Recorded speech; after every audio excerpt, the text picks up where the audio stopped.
Olá pessoal, iremos voltar com a nossa disciplina de Química Aplicada e nesse momento nós iremos falar sobre o capítulo 4, que trata sobre os tipos de matérias-primas utilizadas no preparo dos cosméticos quanto à sua origem e função. A constituição dos cosméticos. Os cosméticos são constituídos por substâncias que compõem as formulações ou misturas e podem ser formadas por uma gama de composições, com componentes de origem vegetal, animal ou mineral, podendo também ser natural ou sintética. Vários cosméticos utilizados, eles apenas não são substituídos apenas por uma única substância. Existe uma gama de substância, uma gama de composição para devidos fins de utilização desses cosméticos. Eles são utilizados de acordo com as suas propriedades e são divididos em algumas classes. Nós iremos utilizar agora, verificar algumas classes cosméticos que nós utilizamos na sua fabricação. A primeira delas são os veículos. Veículo é o componente que geralmente aparece em maior quantidade na fórmula. Como, por exemplo, nós temos a água. A água, em todos os cosméticos é utilizada a água, ela aparece em maior quantidade, chegando a ser 90% da composição desse cosmético. Então, o principal veículo dos cosméticos é a água. Podemos ver aqui que os veículos cosméticos eles podem se apresentar em forma de gel, gel-creme, o fluido ou o serum. O gel normalmente é utilizado para peles oleosas e aquênicas, o gel-creme para peles mistas e normais, o creme para peles secas, o fluido para pele mista, normal e oleosa, e nós temos o serum, que ele vai para peles mistas, normais e oleosas. Está presente também na composição dos cosméticos os umectantes, que eles preservam a umidade, evitando assim a perda de massa cremosa dos produtos, favorecendo a hidratação. Um exemplo de umectantes que nós temos o sorbitol, a glicerina e o propilenoglicol. Ou seja, o umectante ele vai penetrar profundamente na camada da pele. Ele vai garantir, penetrando profundamente, ele garante uma profunda hidratação e ele preserva a água da pele, ou seja, ele não se evapora fácil e deixa aquela pele com aspecto de úmida. Os emolientes são aqueles responsáveis pelo espalhamento e lubrificação, que juntamente com o umectante, ele ajuda na hidratação da pele e do cabelo. No exemplo, nós temos o óleo mineral, o palmitato de isopropila e o óleo de amêndoas. O emoliente, ele ajuda na espalhação da pele, ele faz com que aquela concentração do produto na pele não permaneça apenas em um lugar, que ele passe também para o restante do corpo e também ajuda na hidratação. Nós temos os espessantes, que são aqueles que são responsáveis por aumentar a viscosidade da formulação. Exemplo, a cera, a goma e o PVT. Eles são aquelas substâncias mais viscosas, mais grossas, que eles vão ajudar nas formulações para que a substância não fique muito líquida. Temos os tensoativos. Esses tensoativos são aqueles que reduzem a tensão superficial da água e outro líquido. São limpadores e espumantes. Esses tensoativos eles reduzem aquela tensão, fazem com que a substância penetre mais fácil na pele. Eles também têm a função de limpar e também fazem aquela espuma. Um exemplo que nós temos é o lauril sulfato de sódio, mais utilizados em shampoo, condicionadores, máscaras de hidratações e até aquelas espumas de limpeza durante o banho. Nós temos o alcalinizante ou neutralizante, são aqueles utilizados para corrigir o pH das formulações.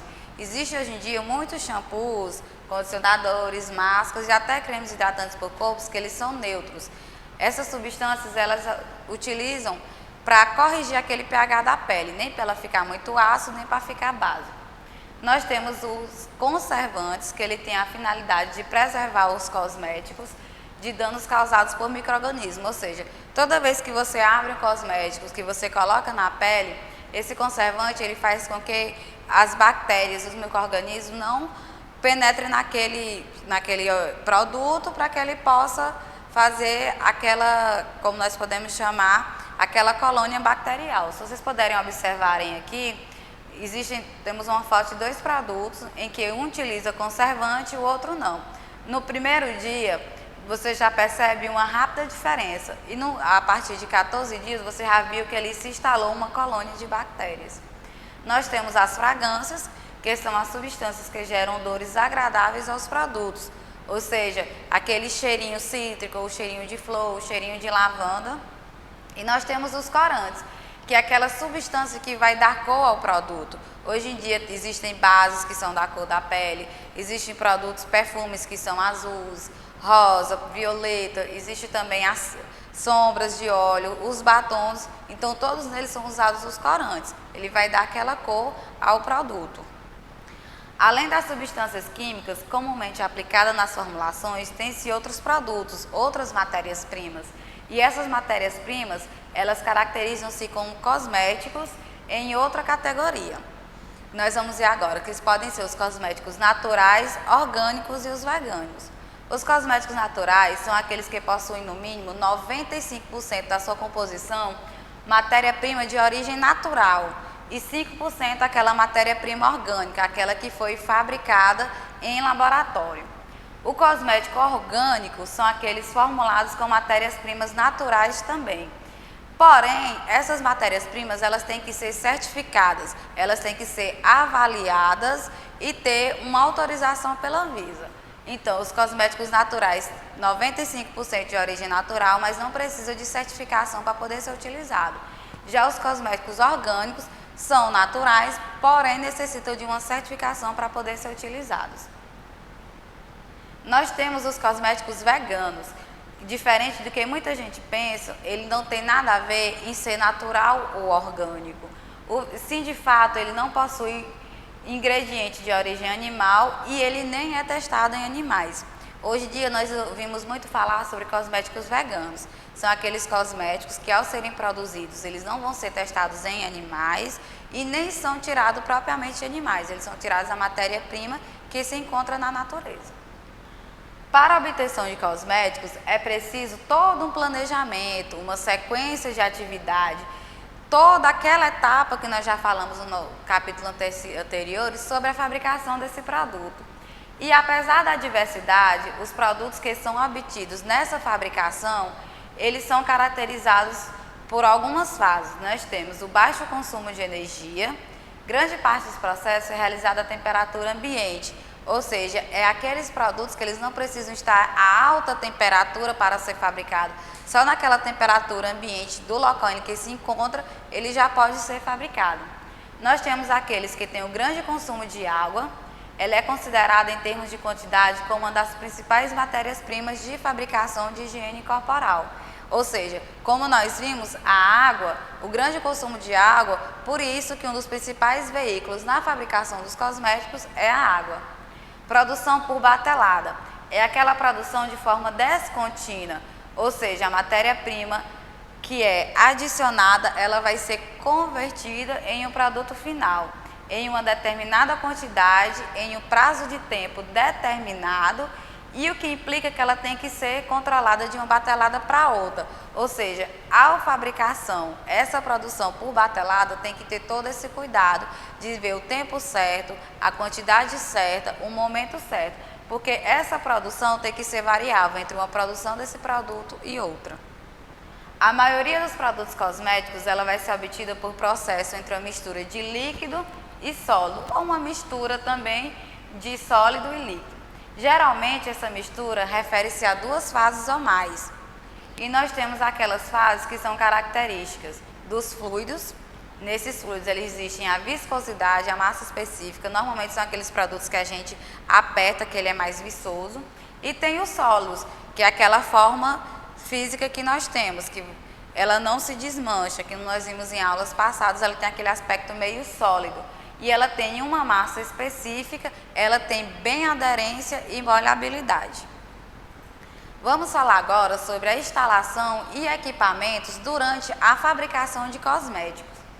O processo de fabricação de produtos líquidos ou sólidos, ela segue algumas etapas, que é a pesagem do material a ser utilizado, a transferência, a fabricação, a estocagem e o envase.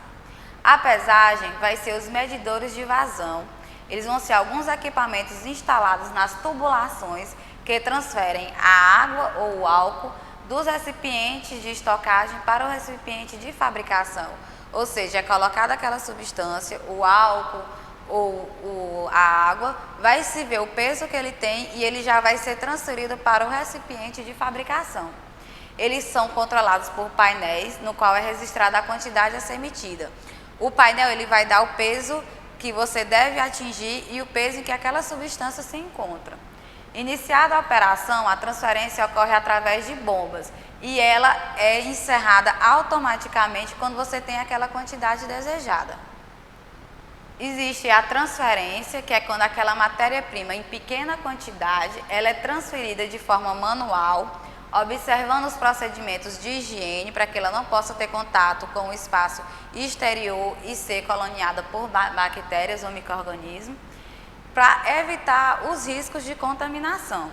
Nos demais casos, a transferência também ela pode ser realizada por meio de bombeamento, sendo que essas bombas ela tem que ter um modelo adequado àquela matéria-prima utilizada, como a viscosidade e a densidade. Ou seja, ela pode ser feita de forma manual, mas tem que se evitar a possível contaminação de bactérias, mas também pode ser feita através de bombas. Só que essas bombas você tem que respeitar as propriedades físicas do produto a ser utilizado.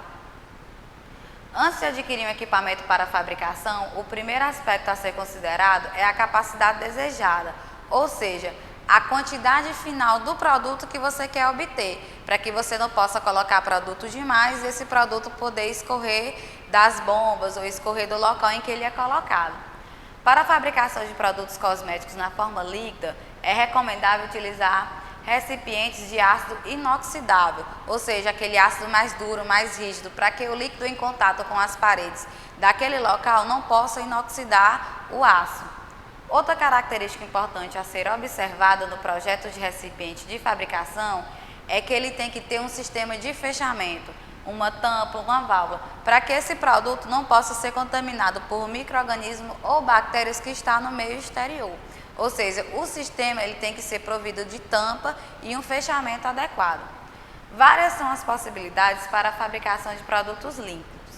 Os fluxogramas ele vai ter caráter genético, podendo ser usado para todos esses de fluxo líquido. Ou seja, a fabricação ela tem um caráter genético. Se for uma fabricação de líquido, ela já tem todas aquelas etapas. Se for um produto sólido, também vai ter todas as suas etapas já feitas anteriormente. Como nós podemos ver aqui, o produto ele vai ser colocado nesse local para estocagem. Após isso, através da bomba, ele vai para aquele processo de fabricação com a quantidade certa e vai para a estocagem geral. Após isso, ele já vai ser envasada. Importante observar que todo esse bombeamento feito, também durante a estocagem e fabricação até o envasamento, tem que ser em recipientes fechados para que não possa haver essa contaminação do ambiente exterior. Iremos falar agora sobre o envase. As operações de envase de produtos líquidos podem ser realizadas de diversas formas. As mais tradicionais são feitas por meio da gravidade e volumétrica. O sistema volumétrico ele é realizado por equipamentos movidos a pistões e por bombas volumétricas. No caso dos pistões, esses são ajustados de acordo com a quantidade desejada, a qual é transferida para a embalagem. Nesse caso, não ocorre excesso de líquido, ou seja, essa substância vai ser colocada em um reservatório, o reservatório devidamente fechado, vai passar pela bomba para o pistão, como nós podemos observar, depois de todo aquele processo de agitação, em que ele é mexido, que as moléculas entram em contato um com o outro, vai para o envase. O envase vai ser quando ele já vai para o recipiente final dele, na quantidade certa. E esse envase, ele vai ser controlado. Durante o frasco, eles veem um líquido que é colocado. Por isso que em muitos cosméticos que a gente pega, quando você utiliza, que você olha a forma do produto, às vezes a gente diz, olha, ele não está até em cima, ele não está na quantidade certa. Só que essa quantidade ela já é feita para que não permita que através de ser distribuído, armazenado ou transportado, essa substância não vaze desse meio interno para o meio externo. Então, pessoal, agora nós iremos iniciar com a aula do capítulo 5.